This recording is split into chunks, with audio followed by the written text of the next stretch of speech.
Lalu Amr bin As karena tidak puas diusir oleh Najasyi, lalu ia berpikir, akhirnya dia meminta kepada para pendeta untuk mengatur pertemuan lagi kedua kali dengan Najasyi dan ingin menyampaikan bahwasanya umat Islam yang sedang dia bela itu mencaci maki Isa. Gitu loh.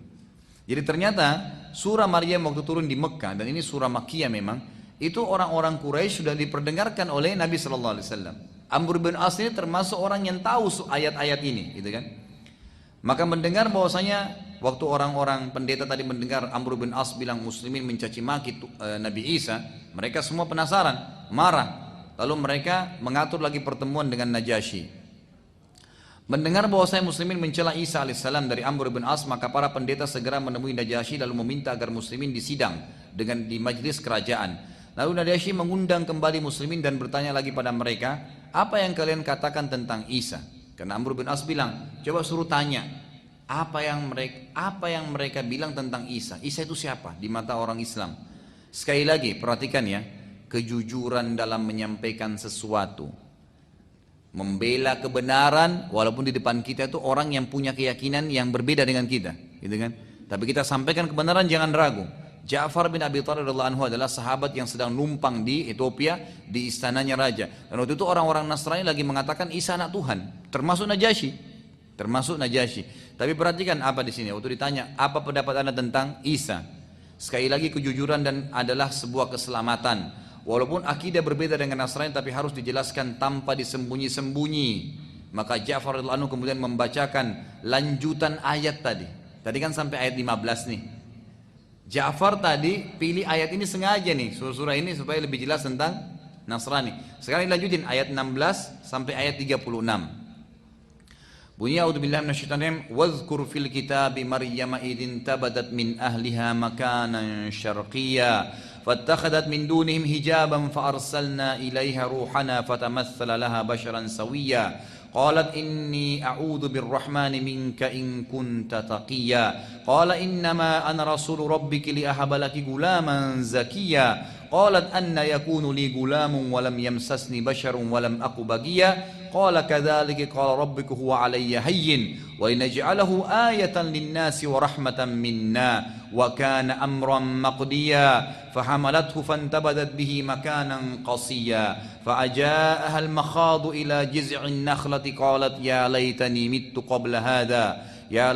مت قبل هذا وكنت نسيا منسيا فناداها من تحتها ألا تحزني قد جعل ربك تحتك سريا وهزي إليك بجذع النخلة تساقط عليك رطبا جنيا فكلي واشربي وقري عينا فإما ترين من البشر أحدا فقولي إني نذرت للرحمن صوما فلن أكلم اليوم إنسيا فأتت به قومها تحمله قالوا يا مريم لقد جئت شيئا فريا يا أخت هارون ما كان أبوك امرأ سوء وما كان أمك بغيا فأشارت إليه قالوا كيف نكلم من كان في المهد صبيا قال إني عبد الله آتاني الكتاب وجعلني نبيا وجعلني مباركا أينما كنت وأوصاني بالصلاة والزكاة ما دمت حيا وبرا بوالدتي ولم يجعلني جبارا شقيا والسلام علي يوم ولدت ويوم أموت ويوم أبعث حيا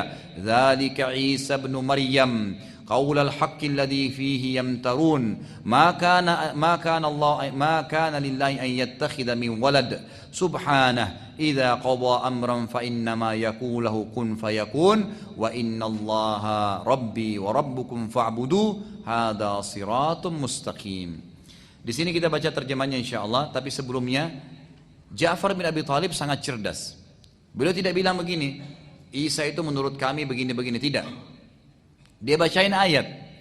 Ini ya Najasyi, saya lanjutin ayat yang saya jelasin kemarin. Jadi ini Allah yang berfirman.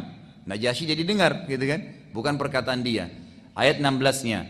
Dan ceritakanlah kisah Maryam di dalam Al-Quran, yaitu ketika ia menjauhkan diri dari keluarganya ke suatu tempat di sebelah timur, ya, karena sudah hamil, gitu kan, pada saat itu. Maka ia mengadakan tabir yang melindunginya dari mereka, lalu kami mengutus kepadanya ruh kami kepadanya. Maka ia menjelma di hadapannya dalam bentuk manusia yang sempurna. Maaf, ini ayat 16 belum hamil ya, nanti setelahnya.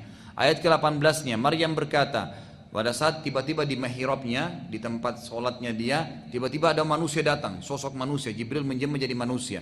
Lalu Maryam berkata, ini bukti kesuciannya ya, begitu ada di ruangannya langsung dia katakan, sesungguhnya aku berlindung darimu kepada Tuhan yang maha pemurah, jika kamu benar-benar orang yang bertakwa, kalau kau takut sama Allah, kau tidak akan ganggu saya.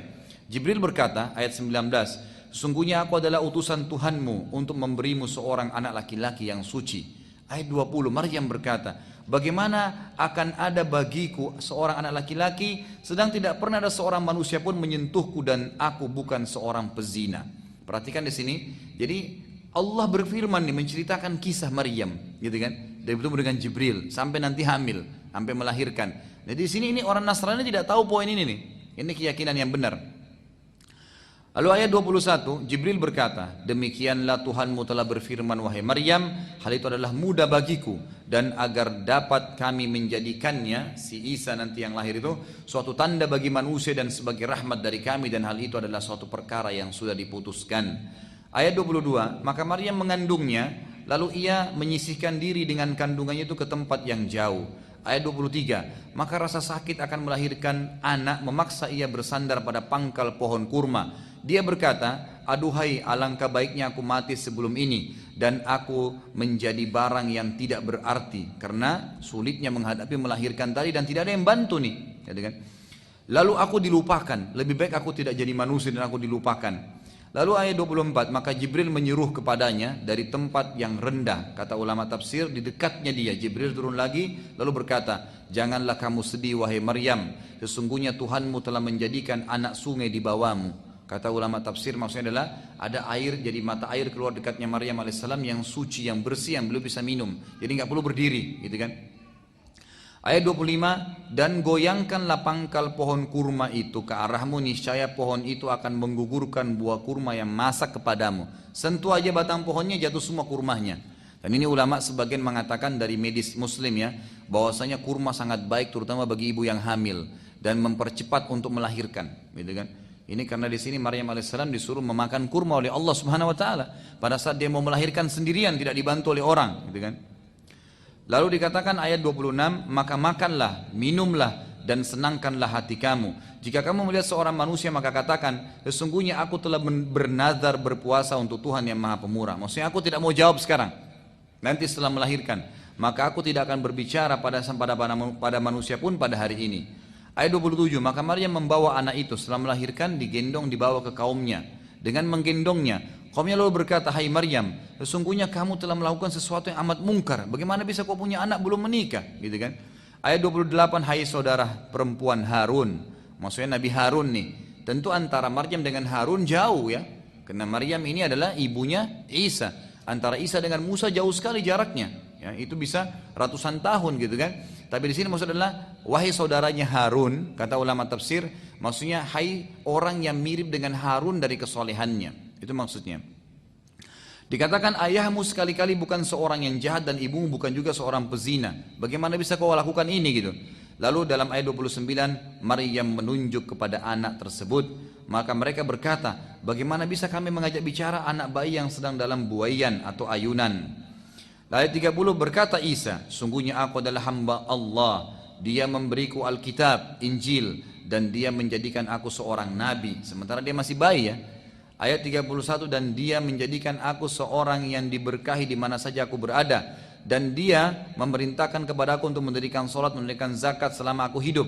Ayat 32, dan berbakti kepada ibuku. Dan dia tidak menjadikan aku sebagai orang yang sombong lagi celaka. Ini perhatikan ya, Najasyi ini dengar terus nih ayat nih. Jadi bisa diperhatikan kalau kita di posisi Najasyi, dia Nasrani, lalu ayat ini menceritakan tentang hal yang berbeda, gitu kan? Dengan keyakinan dia selama ini gitu. Dan kesejahteraan semoga dilimpahkan kepadaku pada hari aku dilahirkan dan pada hari aku meninggal dan pada hari aku dibangkitkan nanti kembali. Ayat 34, Al-Quran mengatakan, itulah Isa putra Maryam, bukan anaknya Allah, bukan anaknya siapapun. Karena orang-orang Nasrani sebagian yang mengatakan Isa bukan anak Tuhan, tapi dia orang pilihan, dia mengatakan Maryam menikah dengan seorang laki-laki bernama Yusuf, gitu kan? Tapi ini tidak benar, tidak ada riwayat sama sekali berhubungan dengan masalah itu. Lalu dikatakan itulah Isa ibnu Maryam, yang mengatakan perkataan yang benar yang mereka berbantah-bantahan tentang kebenarannya. Maksudnya orang-orang sekarang sampai sekarang mengatakan Nasrani bilang anak Tuhan atau bukan ya, Maryam punya suami atau tidak ya, gitu kan. Jadi mereka masih bimbang. Ayat 35, tidak layak bagi Allah mempunyai anak, maha suci dia. Apabila dia ingin sesuatu Allah, maka dia cuma mengatakan jadilah, maka jadilah itu. Tidak butuh proses seperti Isa. Ayat 36, sesungguhnya Allah adalah Tuhanku dan Tuhan kalian, maka sembahlah Dia oleh kalian. Di sini kita bisa perhatikan bagaimana ya 30 sampai ayat 36 ini semua menceritakan tentang prosesi Maryam dan Isa alaihimussalam, gitu kan. Lalu yang terjadi pada saat itu, tiba-tiba saja yang terjadi aneh. Najasyi netesin air mata, nangis, luar biasa nangis, dan pendeta yang ada di sekitarnya juga banyak yang nangis, karena waktu dibacain ayat ini, kebetulan kan dalam bahasa Arab. Najasyi tidak ngerti bahasa Arab. Bahasa mereka bahasa Afrika waktu itu ya. Ada penterjemahnya. Penterjemahnya ini faham benar tentang Injil dan bahasa Arab gitu. Diterjemahkan. Waktu diterjemahkan menangis. Dan tak menangisnya dia ini menandakan tersentuh imannya untuk masuk Islam.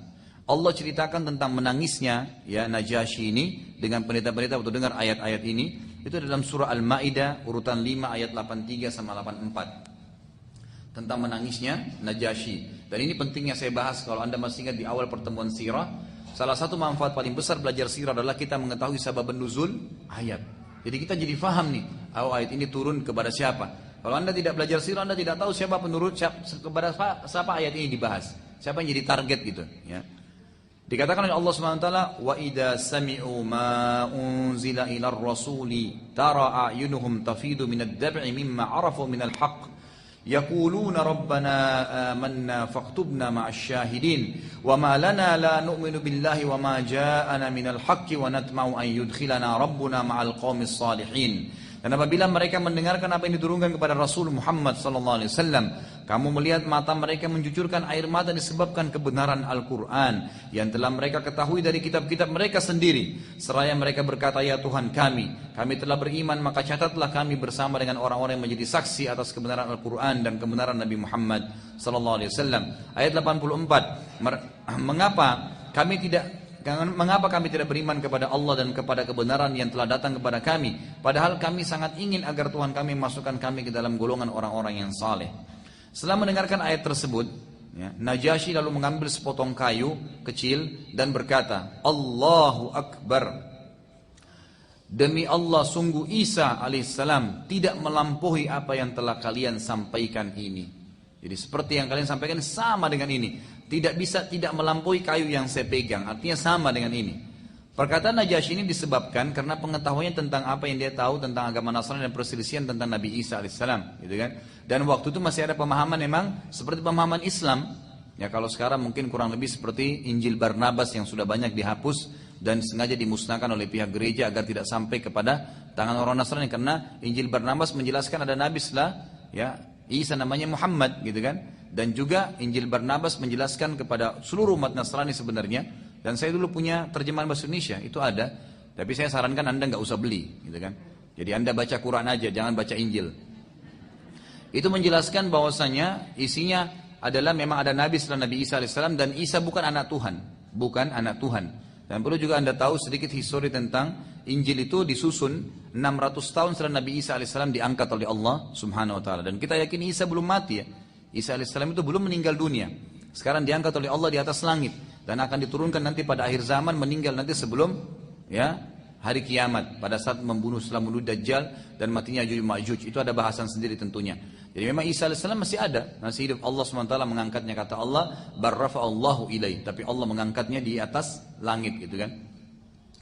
Baik, mendengar pernyataan Najasyi tadi, maka para pendeta serentak marah semua dan berkata kepada Najasyi, bagaimana bisa Anda berkata bahwasanya Isa bukan anak Allah?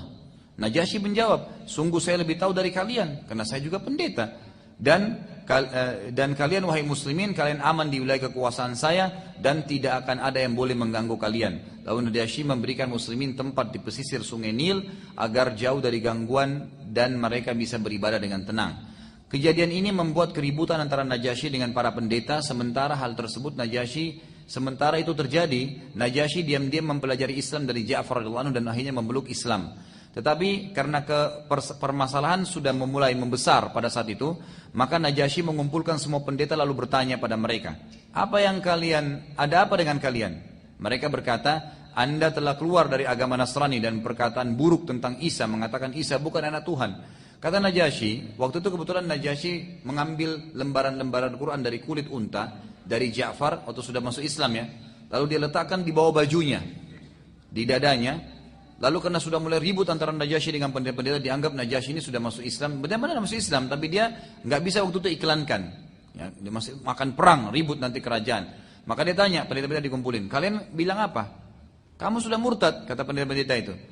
Lalu kata Najasyi, apa yang kalian maksudkan? Gitu.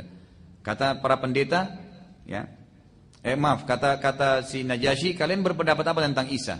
Kata ya pendeta-pendeta, kami yakin Isa adalah anak Tuhan.